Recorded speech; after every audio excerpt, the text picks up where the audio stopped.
नमस्कार दोस्तों, आपका स्वागत है सरकारी ज्ञान फॉर यू में। दोस्तों, आप सब कैसे हैं? उम्मीद है बहुत अच्छे होंगे और आपकी तैयारी बहुत अच्छे लेवल की चल रही होगी। दोस्तों, आज मैं बात करने वाला हूं वीडियो री एग्ज़ाम में नॉर्मलाइजेशन का सबसे बड़ा सबूत। जी हाँ दोस्तों, और जो मैंने खबर आपको सबसे पहले दी थी वीडियो का री एग्ज़ाम हो जाने के तुरंत बाद, उस खबर का आपको प्रमाण भी बहुत जल्द देने वाला हूं। दोस्तों, आपको बता दूं, जो खबर आज तक मैंने अपने चैनल पर आपको दी है तो उसका मैंने साथ साथ प्रमाण भी दिया है, और ये प्रमाण आपको मैंने 50 बार दिखाया है। अगर मैंने आपको अब तक 50 खबरें दी हैं तो उनका 50 बार आपको प्रमाण भी दिखाया है। और मैंने आपसे केवल एक बात बोली है, अपने चैनल पर जो भी बात करूंगा, जो भी न्यूज़ दूंगा, बिल्कुल सही दूंगा, सटीक दूंगा, और किसी भी छात्र को कभी भी मेरे चैनल पर भ्रमित नहीं किया जाएगा। ठीक है? जो जानकारी होगी बिल्कुल सत्य होगी, ऑथेंटिक होगी, और कभी भी आपको गलत जानकारी देने का प्रयास नहीं करूंगा। दोस्तों, इसी क्रम में आगे बात कर लेता हूं मैं कि वीडियो री एग्ज़ाम में इस पैटर्न को अपनाया जाएगा, तो इसका सबूत क्या है। दोस्तों, 26 और 27 जून को परीक्षा हो जाने के बाद सबसे पहला यूट्यूबर मैं ही था जिसने जानकारी ये दी थी कि इस भर्ती में नॉर्मलाइजेशन 100% होगा। ठीक है? और उसके बाद बहुत सारे चैनल्स ने इस खबर को चलाना शुरू किया था, और आपने देखा भी होगा। 28 तारीख की या 29 तारीख की मेरी वीडियो है, 28-29 जून की, आप देख सकते हैं। इस प्रक्रिया को यूपी ट्रिपल एससी वीडियो भर्ती में अपनाएगा, सबसे पहले आपको जानकारी यहीं से मिली थी। ठीक है? और मैं उस खबर का आपको प्रमाण भी देने वाला हूं।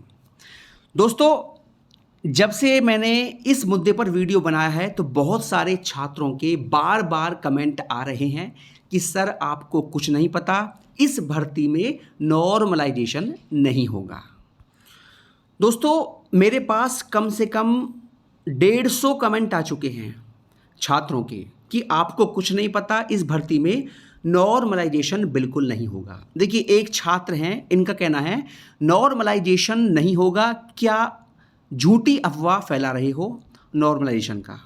ठीक है? किशन कुमार जी हैं ये। और दोस्तों, ये हैं रोहित वर्मा जी, ये कहते हैं नॉर्मलाइजेशन का वीडियो बनाना बंद करो क्योंकि नॉर्मलाइजेशन नहीं होगा, और हुआ तो वैकेंसी कोट जाएगी। ठीक है? अब कम से कम 150 कमेंट है मेरे पास, मैं आपको इतना कमेंट नहीं दिखा सकता, वीडियो बहुत लंबा हो जाएगा। सीधा मुद्दे की बात दोस्तों कर लेता हूँ। तो दोस्तों, ये है इन छात्रों का कहना कि इस भर्ती में नॉर्मलाइजेशन की प्रक्रिया को अपनाया नहीं जाएगा। ठीक है? अब देखिए, सबसे महत्वपूर्ण बात, इन सभी छात्रों का कहना ये है कि जब वीडियो री एग्ज़ाम का नोटिफिकेशन 2018 में जारी नहीं हुआ था तो उसमें नॉर्मलाइजेशन का कहीं भी जिक्र नहीं था, इसलिए इस भर्ती में इस प्रक्रिया को अपनाया नहीं जाएगा। उनका तर्क ये है। ठीक है? और मैं एक महत्वपूर्ण बात आपको बता दूं, एक हमारे उत्तर प्रदेश के बहुत बड़ा यूट्यूब चैनल है, हालांकि नाम लेना सही नहीं है लेकिन मैं फिर भी नाम ले रहा हूं, उनका नाम है रोजगार विद अंकित, RWA।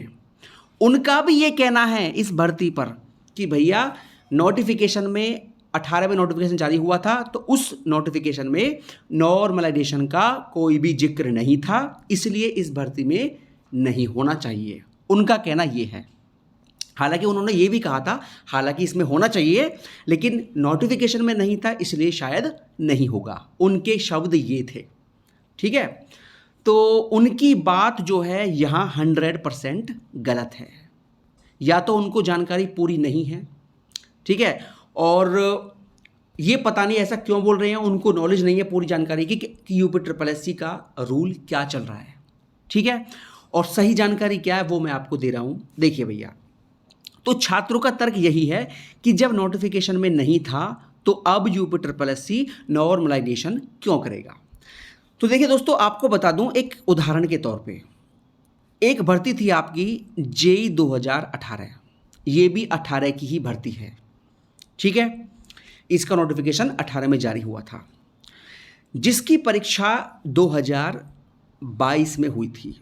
हालांकि ये एग्ज़ाम एक ही शिफ्ट में हुआ था। ठीक है, जो जेई की परीक्षा है 18 वाली, ये जो है एक शिफ्ट में हुई थी, इसमें 2 शिफ्ट नहीं थी। ठीक है, लेकिन जब इसका लिखित परीक्षा हुई थी तो वाराणसी में एक सेंटर था। उस सेंटर के 16 छात्रों की ओएमआर शीट जो थी वो खराब हो गई थी। ठीक है, जिसकी वजह से इसका परिणाम 1 साल तक लटक गया था। ठीक है, और 2023 में आयोग ने यह निर्णय लिया कि इन 16 छात्रों की दोबारा परीक्षा कराई जाएगी जिनकी ओएमआर शीट खराब हो चुकी है।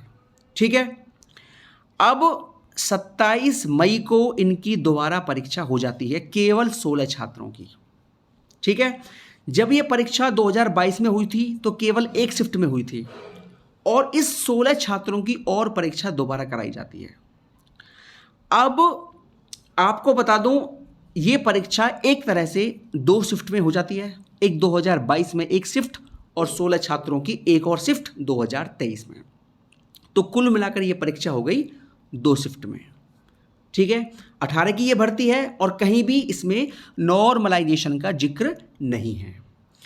अब देखिए सबसे बड़ा मुद्दा क्या है, जब ये परीक्षा एक और शिफ्ट में हो जाती है तो फिर यूपीएससी ने ये रूल इस भर्ती में भी अपनाने की बात कही है। यानी कि आपको बता दूं, जेई 2018 में भी जहां कोई भी नॉर्मलाइज का जिक्र नहीं था, इस भर्ती में भी यूपीएससी इस प्रक्रिया को अपनाएगा। और ये जानकारी मुझे मिली है कल रात यूपीएससी कर्मचारी से बात करने के बाद। और बिल्कुल जो आपको जानकारी दे रहा हूं, बिल्कुल 100% कन्फर्म दे रहा हूं। और जिसको भरोसा ना हो वो 7 दिन का वेट कर लीजिए। अगले 7 दिनों में, यानी कि अगले सप्ताह में जेई 18 का परिणाम जारी हो जाएगा और उसमें साफ साफ आप पढ़ लेना, उसमें साफ साफ लिखा होगा कि नॉर्मलाइज्ड अंकों के आधार पर इसमें छात्रों का जो है लिखित परीक्षा का रिजल्ट जारी किया गया है। ठीक है दोस्तों, तो केवल और केवल 2 शिफ्ट में यह परीक्षा होती है। यहां भी यूपीएससी ने नॉर्मलाइजेशन किया है और कर रहा है, और नॉर्मलाइजेशन करके ही इसका परिणाम जारी करेगा। ठीक है, इस भर्ती में समय, इसका परिणाम देने में जो समय लग रहा है, उस समय लगने के पीछे यही कारण है कि इसमें नॉर्मलाइजेशन यूपीएससी कर रहा है। ठीक है, और आपको प्रमाण 7 दिनों के अंदर बिल्कुल मिल जाएगा ऑफिशियल नोटिस के माध्यम से। ठीक है, जानकारी मुझे पहले ही मिल चुकी है कि इस भर्ती में, यानी कि जेई 18 की भर्ती में नॉर्मलाइजेशन यूपीएससी कर रहा है और इसका परिणाम नॉर्मलाइजेशन करने के बाद ही जारी होगा। और पूरी उम्मीद है अगले सप्ताह में, यानी कि इस महीने में 100% इसका परिणाम जारी हो जाएगा। और जब इसका परिणाम जारी हो जाए ना, तो आप देख लेना कि इसमें नॉर्मलाइजेशन हुआ है या नहीं हुआ है। ठीक है, बिल्कुल कंफर्म है इसमें हुआ है और चल रहा है। ठीक है, और होने के बाद ही आपका परिणाम जारी होगा, वरना ये परिणाम अब तक जारी हो जाता। ठीक है, जानकारी मुझे ये मिली थी कि 15 जुलाई के पहले इस परिणाम को जारी करना है, लेकिन यूपीएससी इस भर्ती में भी नॉर्मलाइज का नियम अपना रहा है, इसलिए ये परिणाम थोड़ा लेट हो रहा है। ठीक है, बाकी जानकारी यही है कि इसी महीने में जारी हो जाएगा, और जब ये परिणाम जारी हो तो इसका आप ऑफिशियल नोटिस पढ़ लेना, उसमें साफ साफ लिखा होगा कि नॉर्मलाइजेशन करने के बाद ही हमने इस परिणाम को जारी किया है। ठीक है दोस्तों, अब सीधे मुद्दा ये आता है कि वीडियो में भी ये एग्ज़ाम 4 शिफ्ट में हुआ था, तो यहाँ भी 100 नहीं 1000% नॉर्मलाइजेशन होगा। ठीक है, प्रमाण आपको मैंने दे दिया, और ऑफिशियल प्रमाण आपको चाहिए तो आप जो है 7 दिन का वेट कर लीजिए। ठीक है भैया, मैं तो सीधी बात करता हूँ, एकदम खुली बात करता हूँ, कभी भी किसी को भ्रम में नहीं रखता और ना ही कभी दोगली बात करता, बिल्कुल जेन्युइन बात करूँगा। अब कुछ छात्रों का दोस्तों कहना यह भी है कि अगर नॉर्मलाइजेशन हुआ तो ये भर्ती कोर्ट जाएगी। भैया ये भर्ती नॉर्मलाइजेशन ना होने पर कोर्ट जाएगी। हुआ तो कोर्ट क्यों जाएगी भाई? क्योंकि होने पर तो सभी के साथ इंसाफ हो रहा है ना, सभी के साथ न्याय हो रहा है। और अगर नहीं होता तो 2 शिफ्ट वाले छात्रों के साथ अन्याय हो जाता। और सरकार हो या यूपी ट्रिपल एससी हो, कभी भी किसी के साथ अन्याय करती नहीं है। ठीक है, सरकार क्यों चाहे किसी के साथ अन्याय करना? और वैसे भी ये पुरानी भर्ती है, अगर नहीं हुआ तो ये भर्ती 100% कोर्ट जाएगी और लंबी लटक जाएगी। ठीक है, ना होने पे कोर्ट जाएगी। और ना होने का तो कोई सवाल पैदा होता नहीं है, क्योंकि सचिव साहब ने साफ साफ बोल दिया है इस भर्ती में 100% नॉर्मलाइजेशन होगा। क्लियर है, साफ साफ क्लियर है। और नोटिस में साफ साफ लिखा हुआ है कि 2019 के बाद जो भी परीक्षाएं एक से अधिक शिफ्ट में होंगी उसमें नॉर्मलाइजेशन होगा, 100% होगा। ठीक है, तो ये है मेरी खबर का प्रमाण। ठीक है दोस्तों, अब कुछ छात्रों का कहना यह भी है जो ऑफिशियल नोटिफिकेशन था दोस्तों, ये है 22 मई 2019 को जारी हुआ ऑफिशियल नोटिस आयोग का, और ये नोटिस है नॉर्मलाइजेशन को लेकर। तो कुछ छात्रों का इसमें दोस्तों कहना ये है कि इसमें कहीं भी वीडियो भर्ती का नाम नहीं है। यानी कि जो 18 की भर्ती है, यहाँ लिखा हुआ है 18 के विज्ञापन संख्या 4/18, 5/18, 6/18, और जो वीडियो का विज्ञापन संख्या है दोस्तों वो है 2/2018। तो इसमें कहीं भी इस विज्ञापन संख्या का नाम नहीं है दोस्तों। नाम इसलिए नहीं है क्योंकि ये परीक्षा 2019 से पहले हो चुकी थी। यानी कि जिस दिन इसका नोटिफिकेशन जारी हुआ था ना, 22 मई 2019 को इसका नोटिस जारी हुआ था यूपी ट्रिपल एससी का, तो उससे पहले वीडियो की परीक्षा हो चुकी थी, इसलिए वीडियो भर्ती का नाम इसमें नहीं है। अगर ना होती तो इसमें नाम जरूर होता, और अगर 22 मई 2019 से पहले वीडियो की परीक्षा ना हुई होती, है ना, 22 मई के बाद होती, तो इसमें भी नॉर्मलाइजेशन अपनाया जाता।